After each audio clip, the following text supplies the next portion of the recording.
গল্প দুষ্টুবর। বাসর ঘরে বউ রেখে আমি বন্ধুদের সাথে দোকানে আড্ডা দিচ্ছি, কিন্তু মনটা পড়ে আছে বউয়ের কাছে। ওদিকে নতুন বউ দেখার জন্য সবাই ভিড় করছে, এখানে আমার কিছু করার নাই, তাই দোকানে এসে বন্ধুদের সাথে আড্ডা দিচ্ছি। গ্রাম হলে যা হয় আর কি। রাত তখন প্রায় 11টা, বন্ধুদের কাছ থেকে বিদায় নিয়ে চলে গেলাম বাসর ঘরে। আমি খান সাহেব আর আমার নতুন বউ মিথিলা। বাসর ঘরে প্রবেশ করতেই বউ সালাম দিল। আমি সালামের জবাব দিয়ে আস্তে করে বউয়ের সামনে গিয়ে বসে, যে বউয়ের মাথা থেকে শাড়ির আঁচল নামিয়ে কিছু বলতে যাব। মিথিলা, দেখেন আমার একটা ছেলের সাথে রিলেশন আছে, আমি তাকে ভালোবাসি, সেও আমাকে ভালোবাসে, তাই আমি আপনাকে স্বামী হিসাবে মানতে পারবো না। আর আপনি কখনো স্বামীর অধিকার পাওয়ার চেষ্টা করবেন না।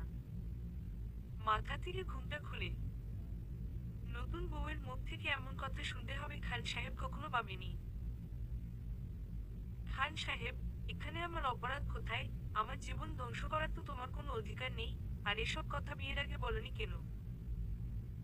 মিথিলা, বিয়ের আগে বলার সাহস পায়নি তাই বলতে পারেনি। এখানে আপনার কোনো দোষ নেই। এভাবে হঠাৎ করে বাবা আমার বিয়ে দিয়ে দিবে আমি ভাবতে পারিনি। খান সাহেব, দেখো আমি আর বিয়ে শাদী করতে পারবো না, তাই তোমাকে আমার সাথে আজকে বাসর করতেই হবে। আমি এত কিছু জানি না। মনে মনে হাসি। বিয়ে তো আর মানুষ বার করে না, আর বাসর রাতটা একটা মূল্যবান রাত, এই রাত বারবার আসে না।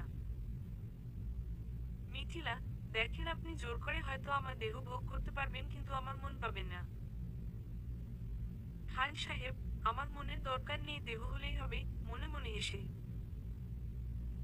মিথিলা, আপনি কি জোর করে স্বামীর অধিকার আদায় করবেন? ভয়ে ভয়ে খান সাহেব চোখ বড় করে। মিথিলা, আল্লাহ জানে আজকে আমার সাথে কি হয়। ও যদি আমায় কিছু করে ফেলে, এখানে আমি কিছু করতে পারবো না, কারণ ও এখন আমার স্বামী। চিল্লাইলে ও মানুষ খারাপ বলবে। আল্লাহ, তুমি এই জল্লাদ সুমির হাত থেকে আমায় বাঁচাও। আল্লাহ, তুমি ছাড়া আজকে আমায় কেউ বাঁচাতে পারবে না, প্রার্থনা করছে আল্লাহর কাছে মনে মনে। খান সাহেব এবার মিথিলার বুকের সোজাসুজি সামনের দিকে হাত বাড়াতে যাবে, মিথিলা ভয় পেয়ে সাইড হয়ে যায়, আর খান সাহেব তার পিছন থেকে বালিশ নিয়ে সোফায় চলে যায়।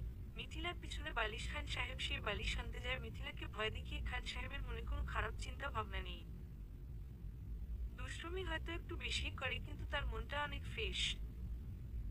খান সাহেব লাইট অফ করে দিলেন, শুয়ে পড়ো। মিথিলা ঘুম। খান সাহেব লাইট অফ করে শুয়ে পড়ে আর মনে মনে ভাবছে, এত বছর পরে বিয়ে করলাম,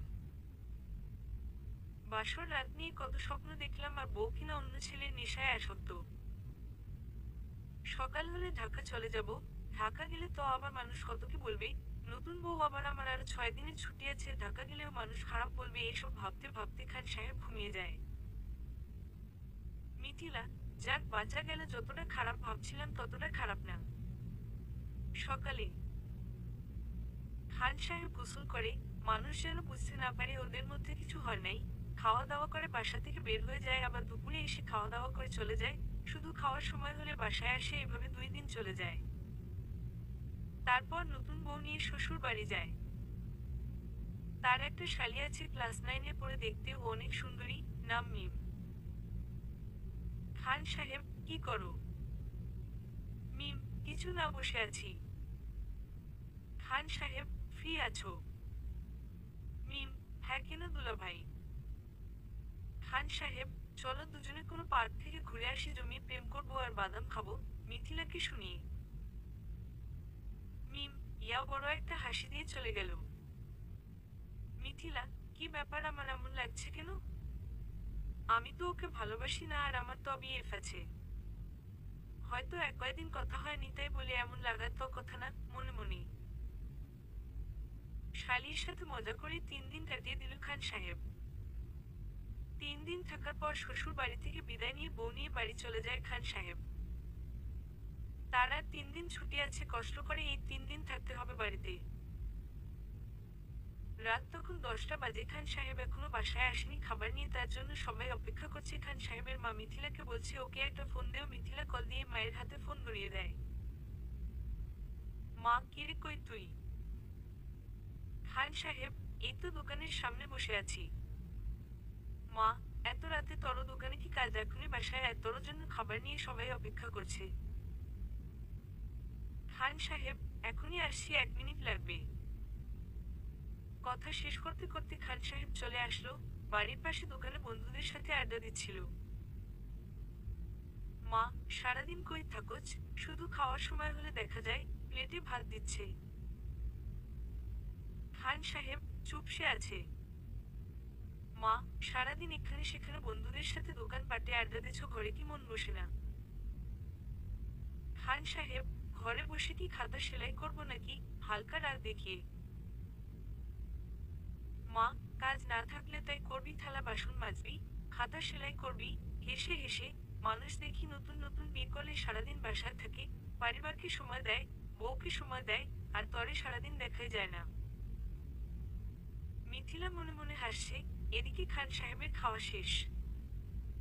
খান সাহেব, আমি একটু বাইরে থেকে আসছি, হাত ধুয়ে সাথে সাথে বলছে। মা, 10:30 বাজে, এখন আবার বাইরে কি তরো? তুই কিন্তু দিন দিন খারাপ হয়ে যাচ্ছিস। খান সাহেব আর কিছু না বলেই দোকানে চলে গেল। বন্ধুদের সাথে দোকানে একটু আড্ডা দিবে, তারপর আসবে। বউ না থাকলে খান সাহেব হয়তো পরিবারকে একটু সময় দিত। বউয়ের সাথে কথা হয় না, যদিও হয় বিশেষ কারণে অল্প কিছু কিছু কথা হয়।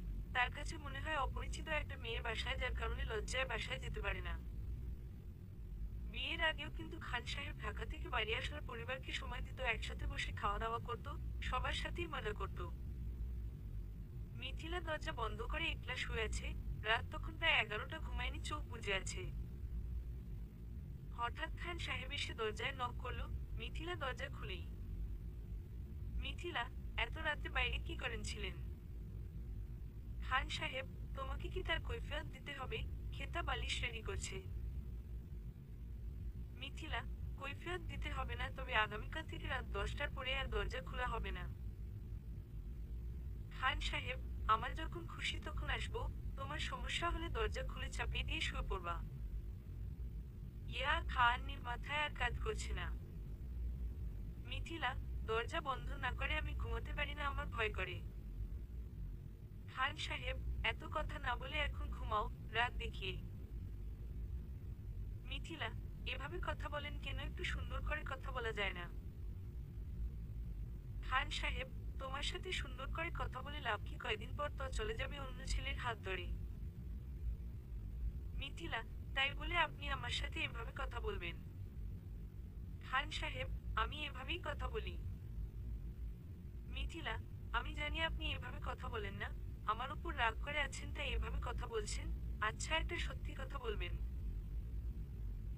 খান সাহেব, কি? মিথিলা, আপনি কি কোনো মেয়ের সাথে প্রেম করেছেন? খান সাহেব, না। মিথিলা, প্রেম করার শখ হয়নি কোনো সময়? খান সাহেব, না। মিথিলা, কেন? খান সাহেব, কারণ আমি জানি প্রেম করা হারাম। আর এখনকার মেয়েরা যেভাবে চলাফেরা করে, কোনো ছেলের প্রেম করতে চাইবে না। হয়তো টাইম পাস বা অন্য চিন্তায় প্রেম করে। আসলে ছেলেরা যেরকম মেয়ে চায় এরকম মেয়ে বর্তমানে খুব কমই দেখা যায়। এজন্যই তো রিলেশন করে মনের চাহিদা মিটিয়ে ছেঁকা দিয়ে দেয়। ছেলেরা যে সত্যিকারের ভালোবাসবে এরকম মেয়ে পাওয়া যায় না। তাই টাইম পাস করতে বা মনের চাহিদা মেটাতে যে কোনো একজন বেছে নেয়। মনের চাহিদা পূরণ হলে বা তোমার থেকে ভালো একজন পেলে তোমাকে ছাড়তে বিন্দু মায় ভাববে না। মিথিলা, আপনি তো অনেক সুন্দর কথা জানেন। খান সাহেব, অনেক রাত হয়ে গেছে, এখন ঘুমাও। মিথিলা, ওকে। খান সাহেব লাইট অফ করে সোফায় শুয়ে পড়ল, আর মিথিলা খাটে শুয়ে ভাবছে ফয়সালের কথা। মিথিলার বয়ফ্রেন্ড ফয়সাল। ফয়সাল কি সত্যি আমাকে ভালোবাসে না অন্য কোনো কারণ আছে? ভাবতে ভাবতে মিথিলা শুয়ে পড়ে। খান সাহেবের কথাগুলো মিথিলার মনে গেঁথে যায়। পরের দিন সকালে খান সাহেবের ফোনে ঢাকা থেকে তার বন্ধুর কল আসে। বন্ধুর নাম মিরাজ। খান সাহেব তাকিয়ে দেখে মিথিলার খাটে নেই, তাই কলটা রিসিভ করল। খান সাহেব, কিরে বন্ধু, কি অবস্থা তোর? মিরাজ, ভালো নেই রে বন্ধু। খান সাহেব, কেন, তোর কি আবার মাসিক হলো নাকি? হেসে হেসে। মিরাজ, আরে না, গার্লফ্রেন্ড ছেকা দিছে। খান সাহেব, কজ কি? মিরাজ, ঘুম। বন্ধু, তোর কোনো শালি আছেনি? খান সাহেব, আছে, তবে কোনো লাভ নেই। মিরাজ, লাভ নেই কেন? খান সাহেব আমাকেই পাত্তা দেয় না আর তুই তদুরের কথা। মিরাজ, পাওয়া দেয় না মানে তরুণা বউ আছে। খান সাহেব, বউ থাকলে কি প্রেম করা যায় না? আমার শালিটা না বন্ধু, সেই হট দেখলেই মাথা নষ্ট হয়ে যায়। মিরাজ, তো এখন বাচ্চা নেওয়ার চিন্তা ভাবনা আছে নি? খান সাহেব, বিয়ে করলাম কয়দিন হলো আর তুই এখনই বাচ্চার কথা বলতেছ? 4-5 বছর খেলবো তারপর বিয়ে করবো। হেসে হেসে। মিরাজ, লুইচ্চামি বালতে বিয়ে করছাস, এখন একটু ভালো হ। ঢাকা আসবি কবে? খান সাহেব, জবাব নেই। মিথিলার উপস্থিতি লক্ষ্য করছে। মিরাজ, কিরে কিছু বলছস না যে? ভাবি আসলো নাকি? খান সাহেব এবার ফোনটা কেটে দিয়ে গা থেকে কাঁথাটা সরিয়ে উঠে বসলো। তাকিয়ে দেখে মিথিলা মিট মিট করে হাসছে আর রান্নার কাপড় গুছাই। আসলে মিথিলা রুমেই ছিল। খান সাহেবের ফোনের সব কথা শুনেছে কিন্তু খান সাহেব টের পায়নি। খান সাহেব, তুমি কি এতক্ষণ রুমেই ছিলে? মিথিলা, ঘুম। খান সাহেব এবার মুখ লজ্জায় লাল করে এক দৌড়ে রুম থেকে বের হয়ে গেল। মিথিলা, দুষ্টুবর মনে মনে সারাদিন আর মিথিলার সামনে আসেনি। পরের দিন সকালে খান সাহেব ঢাকা যাওয়ার প্রস্তুতি নিচ্ছে। তার ছুটি শেষ। মিথিলা রান্না করছে। খান সাহেব কাপড় চোপড় গুছিয়ে পরিবারের সবার কাছ থেকে বিদায় নিয়ে চলে গেল। শুধু মিথিলাকে বলা হয়নি। খান সাহেবের আর বাসর করা হলো না। মিথিলা রান্না শেষ করে এসে দেখে তার বর চলে গেছে। মিথিলা, কেমন বর রে বাবা, আমাকে একটা বার বলেও গেল না। মনে মনে। 2 দিন পর। বাসায় কেউ নেই। মিথিলার মনে পড়ল ফয়সালের কথা। কতদিন হলো তার সাথে কথা হয় না। যার সাথে একদিন কথা না বলে থাকতে পারতাম না, আর কতদিন হয়ে গেল তার সাথে কথা হয় না। আমাকে ভুলে যায়নি তো? এই সুযোগে একটা কল দিয়ে দেখি। কল দেওয়ার সাথে সাথে ফয়সাল কল রিসিভ করলো। মিথিলা, কেমন আছো জান? ফয়সাল, এই তো জান ভালো, তোমার কি অবস্থা? মিথিলা, আমি তো ভালো নেই জান। প্রত্যেকটা মুহূর্তে তোমার কথা মনে পড়ে কিন্তু ফোন করার কোনো সুযোগ ছিল না। আমার কথা কি তোমার মনে পড়ে না? ফয়সাল, আমারও প্রতিটা মুহূর্তে তোমার কথা মনে পড়ে। তোমার সাথে যোগাযোগ করার অনেক চেষ্টা করেছি কিন্তু পারিনি। মিথিলা, চলো না আমরা পালিয়ে গিয়ে বিয়ে করে ফেলি। আমার এক মুহূর্ত ওইখানে ভালো লাগছে না। দম বন্ধ হয়ে আসছে। ফয়সাল, এটা আর সম্ভব না। কারণ আমি একটা ছেলে হয়ে অন্য একটা ছেলের মনে কষ্ট দিতে পারবো না। আর তুমি এখন অন্য একজনের বউ। মিথিলা, তার মানে তুমি আমাকে বিয়ে করবে না? রেগে। ফয়সাল, প্রশ্নই আসে না। তোমার বাসর হয়ে গেছে। আরে কয়দিন তোমার সাথে কত কি হয়েছে। চোখে দেখে টাকা দিয়ে পচা খাবার কেউ কিনে না। ফয়সালের মুখ থেকে এমন কথা শুনতে হবে মিথিলা কল্পনাও করেনি। মিথিলা, দেখো তোমাকে আমি অনেক ভালোবাসি। আমার জীবনের চাইতে বেশি ভালোবাসি। এজন্য আমার বরকে এখন পর্যন্ত আমার গায়ে টাচ করতে দেয়নি। আমাদের কোনো বাসর হয়নি। প্লিজ জান, তুমি আমার সাথে এমন করো না। কান্না করে। ফয়সাল, আমাকে তুমি ভুলে যাও। আর আমি এখন অন্য একজনকে ভালোবাসি। আর শুনো, সত্যি কথা বলতে আমি তোমাকে ভালোবাসিনি। ভালোবাসার অভিনয় করেছি। Just time pass. আর তোমার সব নাম্বার এখন ব্লক করে দিব। কথাটা শেষ করেই ফয়সাল ফোন কেটে দিয়ে মিথিলার সব নাম্বার ব্লক করে দেয়। মিথিলা, হ্যালো হ্যালো হ্যালো কান্না করে। মিথিলা আবার ফোন করে কিন্তু ফয়সাল সত্যি সত্যিই নাম্বার ব্লক করে দেয়। মিথিলা কখনো ভাবেনি ফয়সাল তার সাথে এমন করব। মিথিলা রুমের এক কোণায় বসে প্রচুর কান্না করছে। আর ভাবছি খান সাহেবের ওই রাতের কথাগুলো। খান সাহেবের ওই রাতের কথা যেন তার জীবনের সাথে সত্যি সত্যিই মিলে গেল। ওই রাতের কথা কি পাঠক পাঠিকাদের মনে আছে? মিথিলা, যাকে জীবনের চাইতে বেশি ভালোবাসতাম সে কিনা আমার সাথে এমন করলো। এই বেইমানটার জন্য আমার ভালো স্বামীটাকে কত কষ্টই না দিলাম। মনে মনে। মিথিলার শাশুড়ি বাসার সামনে আসতেই কান্নার শব্দ পাচ্ছে। বৌমার আবার কিছু হলো না তো? তাড়াহুড়ো করে রুমে যাচ্ছে। মিথিলার শাশুড়ি রুমে এসে দেখে মিথিলা ফুপিয়ে ফুপিয়ে কান্না করছে। মিথিলার শাশুড়িকে দেখে চোখ মুছতে লাগলো। শাশুড়ি, কি গো বৌমা, কান্না করতেছো কেন? মিথিলা, কই না তো, চোখের মধ্যে ময়লা পড়েছে তাই একটু জ্বলছে। চোখ থেকে অঝরে পানি পড়া শুরু করলো। শাশুড়ি, মনে হয় তুমি আমার কাছ থেকে কিছু লুকাচ্ছ। কি হয়েছে আমাকে বলো। আমার ছেলে কি তোমার সাথে রাগারাগি করেছে? মিথিলা, প্লিজ মা, আমি একটু একা থাকতে চাই। শাশুড়ি চলে গেল তার রুমে। আর মিথিলা রুমের মধ্যে একলা একলা কান্না করছে। শাশুড়ি রুমে শুয়ে শুয়ে চিন্তা করছে, হঠাৎ কি হলো আমার বৌমার। আমার তো মনে হয় না আমার ছেলে কিছু বলেছে। নতুন বউ বললেই আর কি বলবে, আর যদিও কিছু বলে এভাবে কান্না করার তো কথা না। দুপুরে খাওয়ার সময় হয়েছে, সবাই টেবিলে বসে খাবার খাবে, কিন্তু মিথিলা নেই। মিথিলার শাশুড়ি এবার মিথিলার রুমের দরজার সামনে গেল। শাশুড়ি, বৌমা ও বৌমা, খাবার খেতে আসো। মিথিলা, আমি খাবো না মা, আপনারা খেয়ে নেন। দরজা বন্ধ করে মন মরা হয়ে আসে আছে। শাশুড়ি, না খেলে অসুস্থ হয়ে যাবে তো। মিথিলা, আমার পেটে এখন খিদা নেই। মিথিলার শাশুড়ি চলে গেল, সবাই খাওয়া দাওয়া করে চলে গেল। মিথিলার শাশুড়ি ভাবতেছে মেয়েটা না খেলে তো অসুস্থ হয়ে যাবে। ছেলেকে একটা ফোন দিয়ে দেখি আসলে কি হয়েছে। ছেলের সাথে কথা বললেই সব বোঝা যাবে আসলে কি হয়েছে। যেই কথা সেই কাজ, সাথে সাথে খান সাহেবকে কল দিল। খান সাহেব, আসসালামু আলাইকুম। মা, ওয়ালাইকুম আসসালাম। খান সাহেব, কেমন আছো মা? মা, এই তো ভালো, তোর শরীরটা ভালো নেই। খান সাহেব, ভালো। মা, আচ্ছা তুই কি আজকে বৌমার সাথে রাগারাগি করছিস? খান সাহেব, কই না তো, ওর সাথে তো আমার কথাই হয়নি। মা, তাহলে সকাল থেকে কান্না করছে কেন?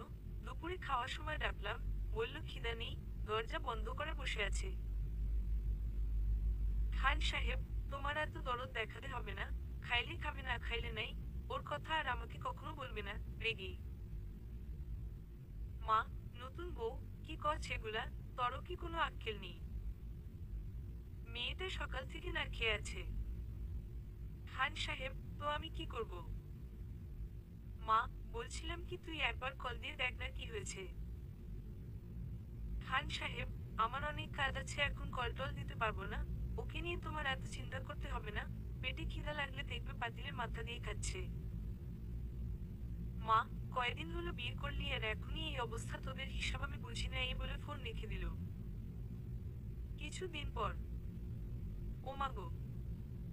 ইয়া বড় এক চিল্লান দিয়ে তরকারি কাটতে গিয়ে মিথিলার হাত একটুখানি কেটে যায়। মেয়েরা এমন কোনো তেলাপোকা দেখলে যা করে, হাত কাটলেও তা করে, সাপ দেখলেও তা করে, মশাই কামড় দিলেও তা করে। সাথে সাথে তার শাশুড়ি দৌড়ে আসে, এসে দেখে মিথিলার হাত দিয়ে রক্ত পড়ছে। শাশুড়ি এবার তার আঁচল ছিঁড়ে মিথিলার হাত বেঁধে দেয়। তারপর মিথিলাকে বলে, তুমি রুমে গিয়ে শুয়ে থাকো, এগুলো আমি দেখছি, আর তোমার জন্য ঔষধের ব্যবস্থা করছি। খান সাহেব ফোনে পরিবারের সবার সাথেই কথা বলে, শুধু মিথিলাকে ছাড়া। রাতের বেলায় খান সাহেব কল দেয়। খান সাহেবের মা ফোনটা রিসিভ করলো, প্রথমে সালাম, তারপর ভালো মন্দ, তারপর মা, তর বউ তো আজকে তরকারি কাটতে গিয়ে হাত কেটে ফেলেছে। খান সাহেব, তোমার আদুরি বৌমার খবর নেয়ার জন্য ফোন দেয়নি। মা, কি কচ, তোর মাথা ঠিক আছে? বৌমার হাত কেটে গেছে, কোথায় একটু কথা বলে সান্ত্বনা দিবি, তা না করে উল্টো রাগারাগি করতেছ। খান সাহেব, তোমার আদরের বৌমা, তুমি সান্ত্বনা দেও বলে ফোন রেখে দেয়। খান সাহেবের কথাগুলো না শুনলেও শাশুড়ির সব কথা শুনেছে মিথিলা। মিথিলা, আমার জামাইটা এখনো আমার উপর রেগে আছে। তোমার রাগ আমি ভাঙাবো, তোমাকে আমার করে নিব, তোমাকে আমার ভালোবাসতেই হবে। এখন শুধু আমার একটাই কাজ, তোমার মন জয় করা, মনে মনে। অনেকদিন হয়ে গেল মিথিলার বয়ফ্রেন্ড এর সাথে ব্রেকআপ হয়েছে। মিথিলার এখন নিজেকে খুব একা মনে হচ্ছে। ফয়সালের কথা মিথিলার এখন আর এত একটা মনে পড়ে না। মিথিলা জানে খান সাহেব একটা ভালো ছেলে, তাই খান সাহেবের মন জয় করার চিন্তা করে মিথিলা। খান সাহেবকে কষ্ট দিয়ে মিথিলা নিজেকে খুব অপরাধী মনে করছে। আর খান সাহেব মিথিলাকে ঘৃণার চোখে দেখে। কারণ খান সাহেবের স্বপ্ন ছিল এমন একটা মেয়ে সে পাবে, যার কোনো রিলেশন বা প্রেম থাকবে না। বিয়ের পর তার সাথে দুঃখ কষ্ট শেয়ার করবে, তাকে অনেক ভালোবাসবে। খান সাহেব বিয়ের আগে ভাবতেই পারেনি তার কপালে এমন মেয়ে পড়বে। খান সাহেবের মন জয় করার জন্য পরের দিন সকালে মিথিলা খান সাহেবকে কল দেয়। খান সাহেব, এত বছর পর বিয়ে করে আমার কপালে এরকম একটা বউ পড়ল, যে কিনা অন্য প্রেমে আসক্ত। ভাবতেও খারাপ লাগে। ভাবছিলাম বিয়ে করে বউকে অনেক আদর সোহাগ করব, মনের কথা শেয়ার করব, বউয়ের সাথে অনেক দুষ্টুমি করব, চুটিয়ে প্রেম করব, তা আর করা হলো না। তার সাথে যেহেতু আমার সংসার হবে না, তাকে আমার রেখে কোনো লাভ নেই। শুধু শুধু তাকে খাওয়ান পরন দিয়ে আমার কি লাভ? সে তো অন্যজনের প্রেমে আসক্ত। যেভাবেই হোক ওকে ছাড়ার একটা ব্যবস্থা করতেই হবে। মনে মনে এমন সময় মিথিলার ফোন আসলো। খান সাহেব, হ্যালো। মিথিলা, হ্যালো, আসসালামু আলাইকুম। খান সাহেব, ওয়ালাইকুম আসসালাম। মিথিলা, কেমন আছেন? খান সাহেব, আমি কেমন আছি সেটা তোমার না জানলে চলবে, কি জন্য ফোন দিছো আগে সেটা বলো। ব্রেকআপ হওয়ার কারণে মিথিলা কয়েকদিন আগে কান্না করছিল। খান সাহেব ওটা জানে না। খান সাহেব ভাবছিল অন্য কারণে কান্না করছে। মিথিলা, এভাবে কথা বলছেন কেন? আমি আপনার বউ, আপনার খোঁজ খবর নেওয়া আমার দায়িত্ব। খান সাহেব, ওলে আমাল বউলে, তোমার মতো বউ আমার দরকার নেই। এসব আলগা পিড়িত বাদ দিয়ে যত তাড়াতাড়ি পারো আমার জীবন থেকে সরে যাও। মিথিলা, সরে যাওয়ার জন্য তো ধরেনি। খান সাহেব, মানে? মিথিলা, মানে হলো আমি আপনাকে ভালোবাসি। মুচকি হেসে। খান সাহেব, তোমার মতো নষ্ট মেয়ের ভালোবাসা আমার দরকার নেই। খুব তাড়াতাড়ি আমি তোমাকে ছাড়ার ব্যবস্থা করছি। মিথিলা, প্লিজ এমন কথা বলবেন না। আমাকে আপনি ক্ষমা করে দিন। আপনি যদি আমাকে ক্ষমা না করেন তাহলে মৃত্যু ছাড়া আমার আর কোনো উপায় থাকবে না। কান্না করে। খান সাহেব, এসব ঢঙ্গের কথা আমার সাথে বলে লাভ নেই। আর তোমাকে মরতে হবে কেন? তোমার না জান আছে ওর সাথে চলে যাবে। মিথিলা, কিছুদিন আগে ওর সাথে ব্রেকআপ হয়ে গেছে। খান সাহেব, এখন তো ব্রেকআপ হবেই, কারণ ও তো তোমাকে ব্যবহার করার জন্য রিলেশন করেছে। ওর ব্যবহার করা শেষটাই ছেড়ে দিয়েছে আর তোমারও মনের চাহিদা পূরণ হয়ে গেল। মিথিলা, প্লিজ এমন কথা বলবেন না। ওর সাথে আমার রিলেশন ছিল ঠিকই, কিন্তু আমাদের মাঝে খারাপ কোনো কিছু হয়নি, যেটা আপনি ভাবছেন। খান সাহেব, রিলেশন করছো আর বলছো কিছুই হয়নি, হাসালে আমায়। মিথিলা, সত্যি বলছি আমাদের মাঝে খারাপ কিছু হয়নি। বিশ্বাস করেন প্লিজ। কান্না করে। খান সাহেব, দেখো তোমার এই আজাইরা কথা শোনার আমার সময় নাই। আমি সিদ্ধান্ত নিয়েছি তোমাকে ছেড়ে আরেকটা বিয়ে করব। মিথিলা, প্লিজ আমাকে আপনি ক্ষমা করে একটা বারের জন্য সুযোগ দেন। খান সাহেব, আমি যা বলছি তাই হবে। শুধু শুধু সময় নষ্ট করো না। আমি তোমার মতো আজাইরা না। ফোন রাখো। বলেই খান সাহেব ফোন কেটে দেয়। মিথিলা, হ্যালো হ্যালো হ্যালো, কান্না করে। মিথিলা সকাল দুপুর রাত সবসময় খান সাহেবকে কল দিত তার মন জয় করার জন্য। এভাবে তাদের মাঝে কিছু দিন কথা হয়, কিন্তু কোনো লাভ হয়নি। তার কলে খান সাহেব মাঝে মাঝে বিরক্ত বোধ করত, কিন্তু মিথিলা কল দিয়ে যেত। কিছুদিন কথা বলে মিথিলা বুঝতে পারল এভাবে কথা বলে তার মন জয় করা যাবে না। তার ভালোবাসা পেতে হলে আমাকে অন্য কৌশল ব্যবহার করতে হবে। যে করেই হোক তার ভালোবাসা আমার লাগবেই। কথাই আছে না, সোজা আঙ্গুলে ঘি না উঠলে আঙ্গুল বাঁকা করতে হয়, প্রয়োজনে সেটাই করব। বাসায় যখন কেউ ছিল না মিথিলা তখন রুমে দরজা বন্ধ করে খাটের উপরে একটা চেয়ার দিয়ে ফ্যানের মধ্যে ওড়না ঝুলিয়ে গলায় সেটা বেঁধে খান সাহেবকে ভিডিও কল দেয়। মিথিলা রাতে আবার খান সাহেবকে কল দেয়। খান সাহেব কল রিসিভ করে। খান সাহেব, হ্যালো। মিথিলা, কেমন আছেন? খান সাহেব, ভালো, তুমি কেমন আছো? মিথিলা, ভালো। খাওয়া দাওয়া করছেন না?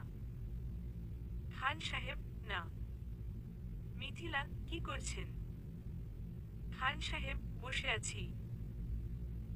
মিথিলা, কি হলো, কিছু বলছেন না যে? আপনি কিন্তু কথা দিয়েছেন আমাকে ভালোবাসবেন। খান সাহেব, হ্যাঁ ভালো তো বাসি, কিন্তু কি বলবো বুঝতে পারছি না। মিথিলা, এখন তো কথা খুঁজে পাবেন না। বন্ধুদের সাথে তো আবার মজার মজার কথা বলতে পারেন।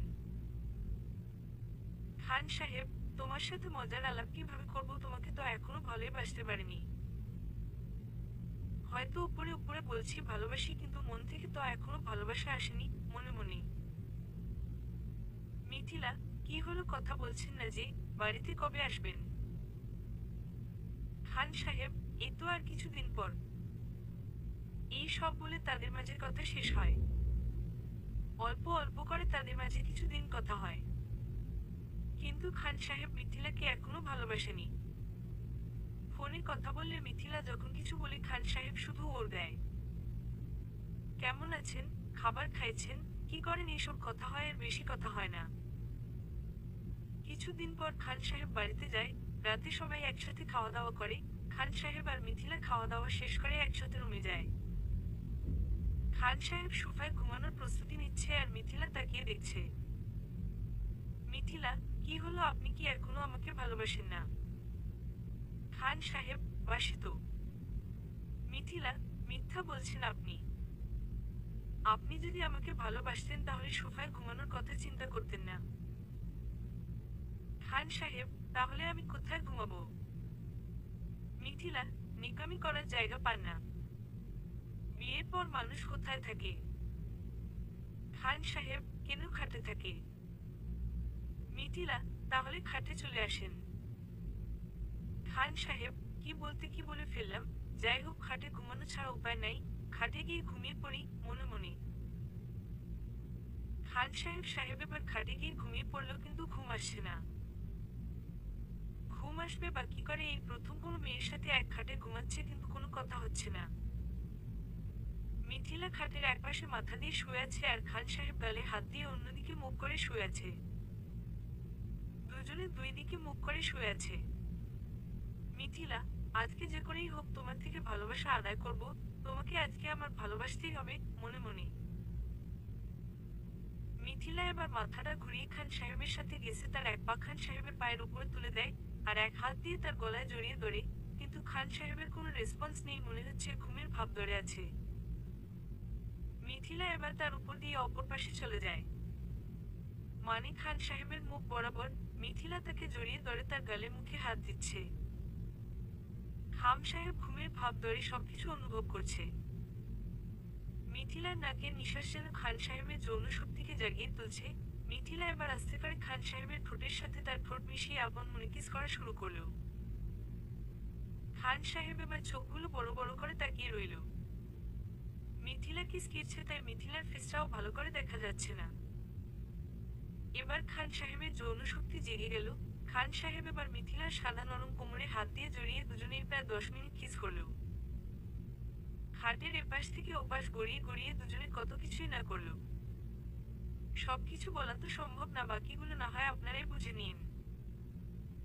সকালে মিথিলার ঘুম ভাঙলো আর খান সাহেব ঘুমিয়ে আছে। মিথিলা এবার খান সাহেবের কপালে একটা আদর দিয়ে বাহিরে যাবে, এমন সময় খান সাহেব মিথিলার হাত ধরে তার বুকের ওপর ফেলে জড়িয়ে ধরল। অবশেষে তাদের বাসর হলো। খান সাহেব, তুমি তো আমার মন চুরি করে নিয়েছো, আমি তো তোমার নামে মামলা করব। মিথিলা, তো কোন থানায় মামলা করবে শুনি? হঠাৎ দরজায় কে জানি নক করলো। এই ছাড়ো, কে জানি দরজায় নক করছে। খান সাহেব, না, ছাড়বো না।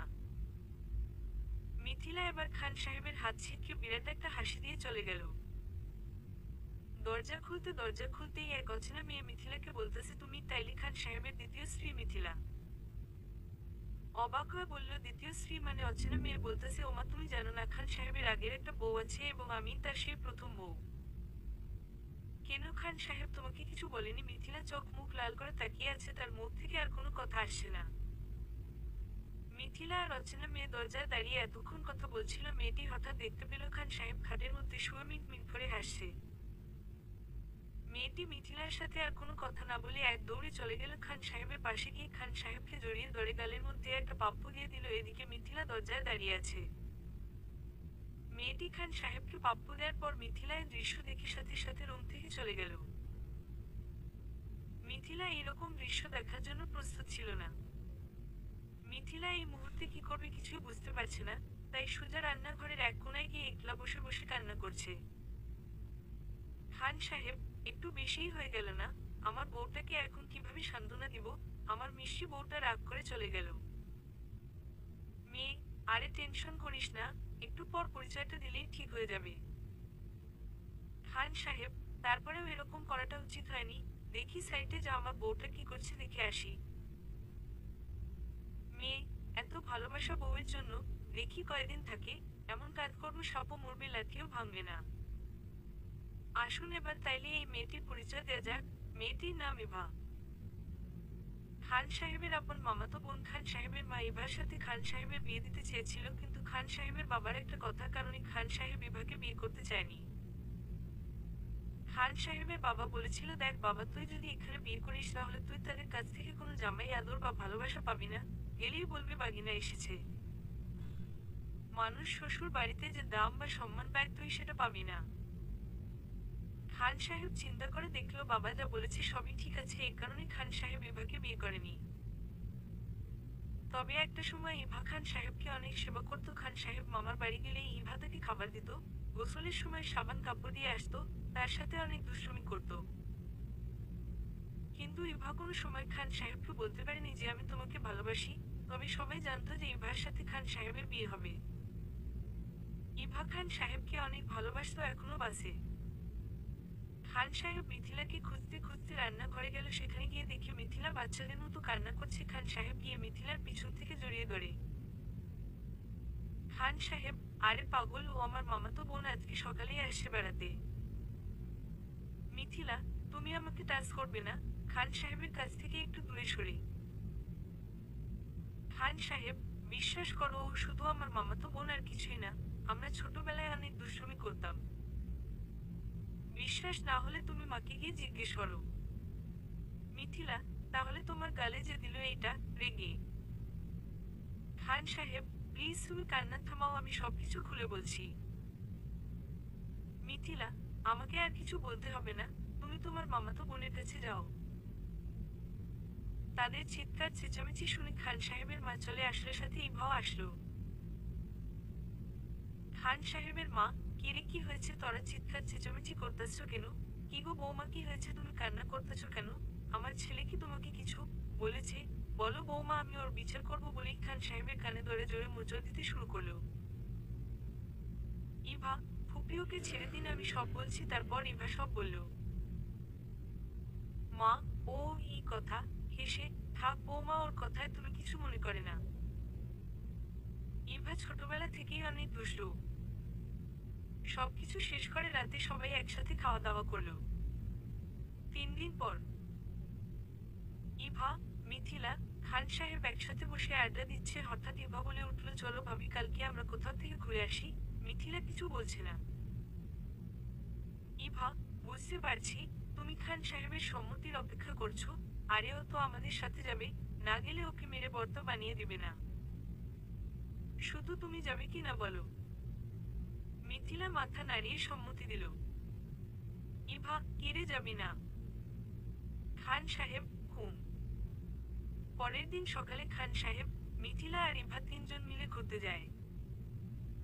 ইভা খান সাহেবের সাথে কিছু পিক উঠায়। মিথিলা ও খান সাহেবের সাথে কিছু পিক উঠায়, আবার 3জন একসাথে মিলে কিছু পিক উঠায়। সারাদিন ঘোরাঘুরি করে, ফুচকা, বাদাম চটপটি এগুলো খেয়ে রাতের বেলায় বাসায় আসে। কিছুদিন পর ইভা তার এক বন্ধুকে দিয়ে ওই পিকগুলো এডিট করে। এমন ভাবে এডিট করতে বলে মিথিলা যেন বুঝতে না পারে এই পিকগুলো ওই দিনের ঘুরতে যাওয়ার। পিকগুলো এমন ভাবে এডিট করা হয়, ইভার কাপড় পুরো চেঞ্জ করা হয়, তার শরীরের কিছু অংশ দেখা যায়। ইভা এবার এই পিকগুলো মিথিলাকে দেখাতে যায়। ইভা, দেখো ভাবি, পিকগুলো সুন্দর না? হেসে। মিথিলা, হুম অনেক সুন্দর। মিথিলার মনে রাগ। ইভা, এগুলো আপনার বিয়ের অনেক আগের পিক, তখন আমরা দুজন দুজনকে অনেক ভালোবাসতাম। মিথিলা, তাহলে বিয়ে করেননি কেন? ইভা, বিয়েতে সবাই রাজি থাকলে খান সাহেবের বাবা রাজি ছিল না, আর ওর বাবাকে অনেক ভয় পেত, এজন্য বিয়েটা হয় নাই। মিথিলা, ও। ইভা, ও তো আমাকে অনেক ভালোবাসতো, আমাকে ঘুরতে নিয়ে যেত। আমার কিছু হলে পাগলের মতো আমাদের বাড়ি চলে যেত। আরো কত কি হয়েছে আমাদের মাঝে। মিথিলা, কত কি বলতে। ইভা, কত কি বলতে বুঝেন না, সব কি আর বলা যায়? আচ্ছা ভাবি, আপনি কি বিয়ের আগে প্রেম করেন নাই? মিথিলা, প্রেম করেছি, তবে আমাদের মাঝে খারাপ কিছু হয়নি। আমাদের প্রেম খাঁটি এবং হালাল ছিল। ইভা, বিয়ের আগে যে প্রেম করতেন খান সাহেব কি জানে? মিথিলা, হুম। ইভা, ভাবি, আমাদের মাঝে এতক্ষণ যে কথাগুলো হয়েছে তা কিন্তু কারো কাছে শেয়ার করবেন না, এবং কি আপনার স্বামীর কাছে না। একলা একলা বসে থাকতে ভালো লাগে না, তাই আপনার কাছে এসে মনের কথা বললাম। মিথিলা, ওকে, সমস্যা নাই, আমি কারো কাছে কিছু বলবো না। কথা শেষ করে ইভা তার রুমে চলে যায়। আর মিথিলা রেগে ফায়ার হয়ে আছে এমন সময় খান সাহেব আসলো। ইভা, এখন থেকে শুরু হবে আমার খেলা, মনে মনে। খান সাহেব, আমার লক্ষ্মী বউয়ের কি হয়েছে? এভাবে গাল ফুলিয়ে বসে আছে কেন? মিথিলার পাশে গিয়ে বসে। মিথিলা, আমার গায়ে টাচ করবে না। যাও তোমার মামাতো বোনের সাথে গিয়ে ঘুমাও। রেগে ফায়ার। খান সাহেব, কেন, কি হয়েছে বলবে তো? হঠাৎ মামাতো বোনের কথা কেন বলতেছো? আর ওর সাথে কেন ঘুমাবো? মিথিলা, কেন বিয়ের আগে ওর সাথে ঘুমাওনি? এমন ভাব করছো মনে হয় কিছু জানো না। ছি, তুমি এতটা নীচ আমি কখনো ভাবিনি। রেগে। খান সাহেব, তোমার কথা আমি কিছুই বুঝতে পারছি না। মিথিলা, এখন কিছুই বুঝবে না। যা করার তা তো বিয়ের আগেই করে ফেলেছো। খান সাহেব, আচ্ছা কি হয়েছে আমাকে একটু খুলে বলবে? আমি সত্যিই কিছু জানি না। মিথিলা, তুমি না আমাকে বলেছিলে তুমি বিয়ের আগে কারোর সাথে রিলেশন করনি? তাহলে ইভার সাথে যে ফষ্টি নষ্টির ছবি দেখলাম এগুলো কি সব মিথ্যা? খান সাহেব, কি বলছো এগুলো ফষ্টি নষ্টি মানে? বিয়ের আগে তো আমি কারোর সাথে রিলেশনই করিনি। আর ফষ্টি নষ্টি তো দূরের কথা। মিথিলা, আবারও আমার সাথে মিথ্যা বলছো। আমি নিজের চোখে দেখেছি তুমি ইভাকে জড়িয়ে আছো, ওর গায়ে কোনো পোশাক নেই। খান সাহেব, আচ্ছা তুমি শান্ত হও, তুমি কোথায় দেখেছো আগে সেটা বলো। মিথিলা, কেন, কোথায় দেখেছি বললে কি সব মিথ্যা হয়ে যাবে নাকি? আমি নিজের চোখে যা দেখলাম তা কখনো মিথ্যা হতে পারে না। আমি এত কিছু জানি না, এখন থেকে তুমি সোফায় ঘুমাবে। খান সাহেব আর কিছু না বলে সোজা গিয়ে সোফায় শুয়ে পড়লো, কারণ মিথিলা এখন রেগে আগুন হয়ে আছে। খান সাহেব, কি থেকে কি হয়ে গেল কিছুই বুঝলাম না। আর এই ষড়যন্ত্র কে করতে পারে? ইভার সাথে তো আমার তেমন কিছুই হয়নি। মনে মনে। পরের দিন। মিথিলা ইভার রুমের সামন দিয়ে যাচ্ছিল, ইভা কার সাথে যেন ফোনে বলছে।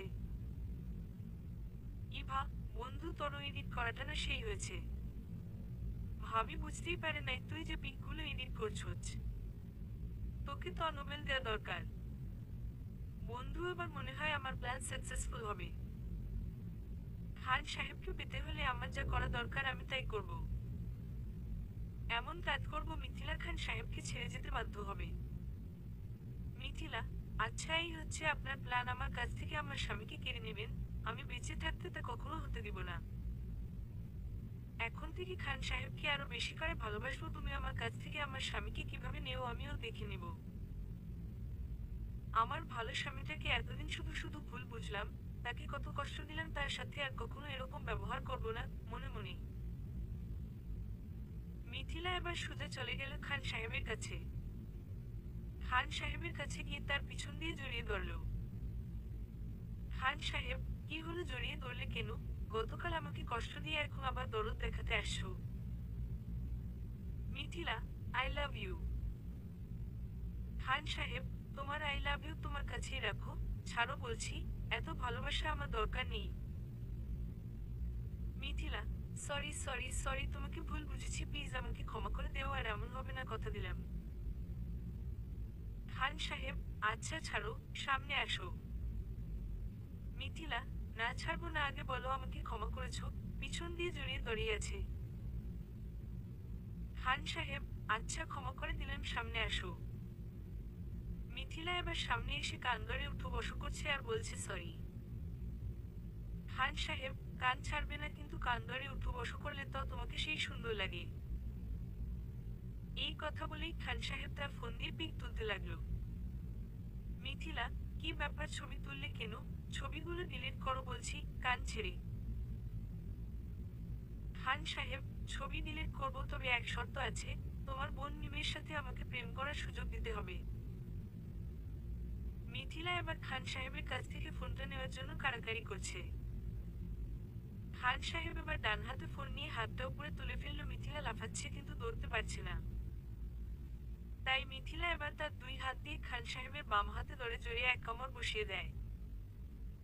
এতে খান সাহেবের হাতে কামড়ের দাগ পড়ে যায়। খান সাহেব, ওমাগো আমি শেষ, বলেই বসে পড়ল। মিথিলা, সরি সরি সরি, ব্যথা পেয়েছো? খান সাহেব এমন একটা ভাব ধরে মনে হয় অনেক ব্যথা পেয়েছে আর রেগে আছে। হাতে দাগ পড়লেও খান সাহেবের কাছে এটা তেমন কিছু না। মিথিলার অনুতপ্ততা দেখে খান সাহেব এবার মিথিলার বুকের একপাশে জোরে কামড় বসিয়ে দেয়।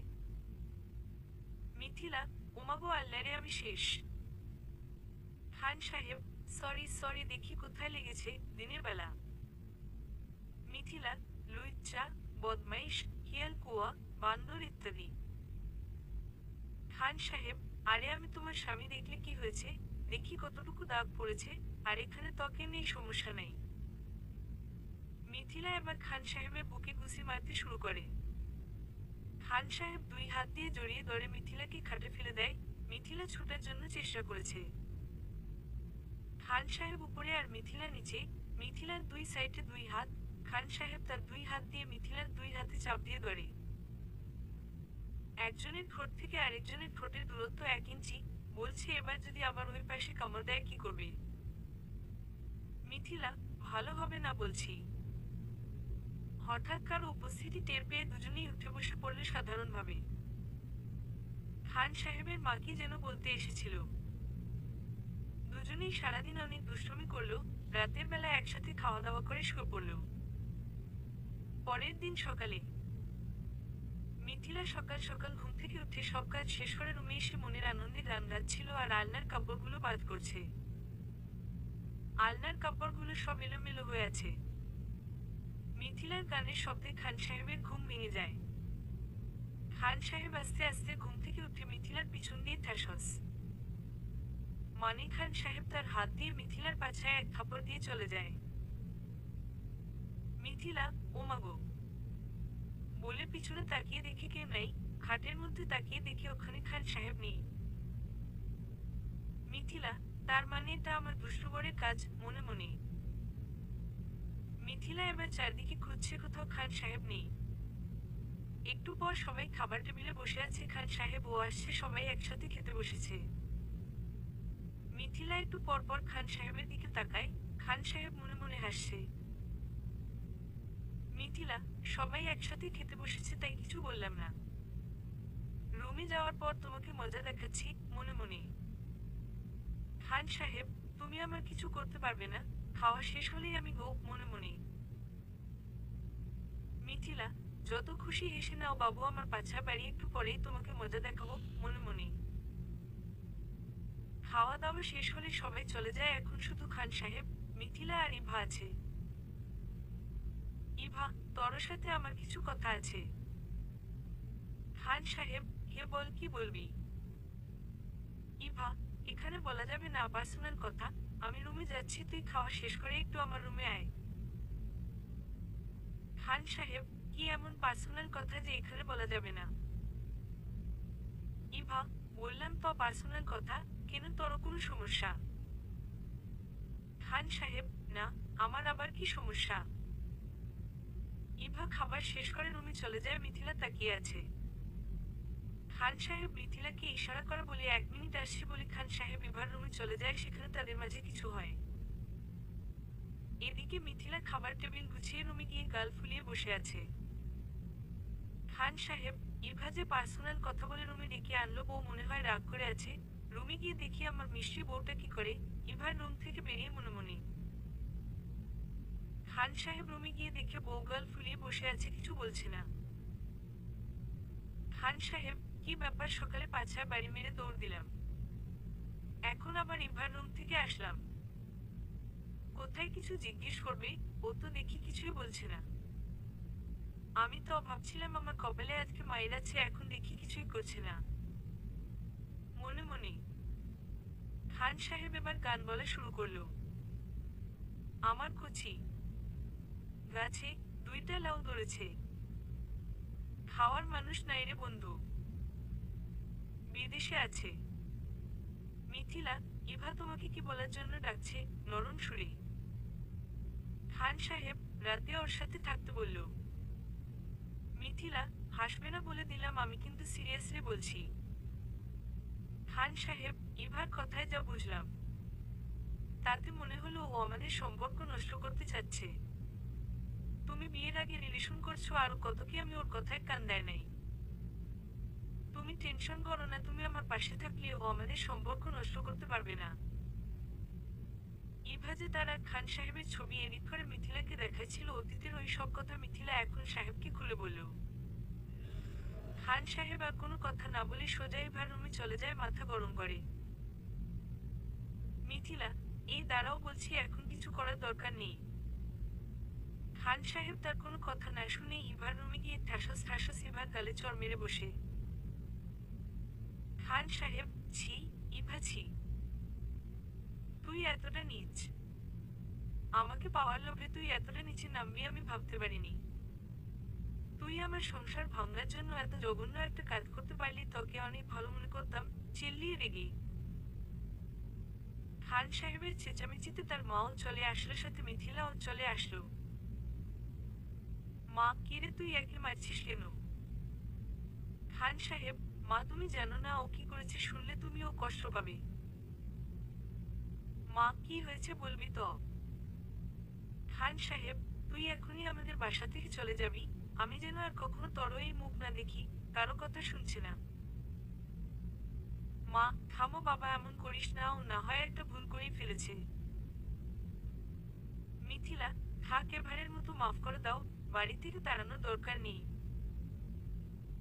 খান সাহেব কারো কথা না শুনে ইভাকে তাড়িয়ে দিল। ইভাও কান্না করতে করতে বাসা থেকে চলে গেল। খান সাহেবের মা ইভাকে আটকানোর চেষ্টা করেছিল, কিন্তু খান সাহেব বাধা দেয়। পরে আবার খান সাহেব তার মাকে সবকিছু খুলে বলে। ইভাকে তাড়িয়ে দিয়ে যে যার মতো করে রুমে চলে যায়। খান সাহেব আর মিথিলার মধ্যে এখন আর কোনো বাধা নেই। সংসার ভাঙার মতো আর কেউ নেই।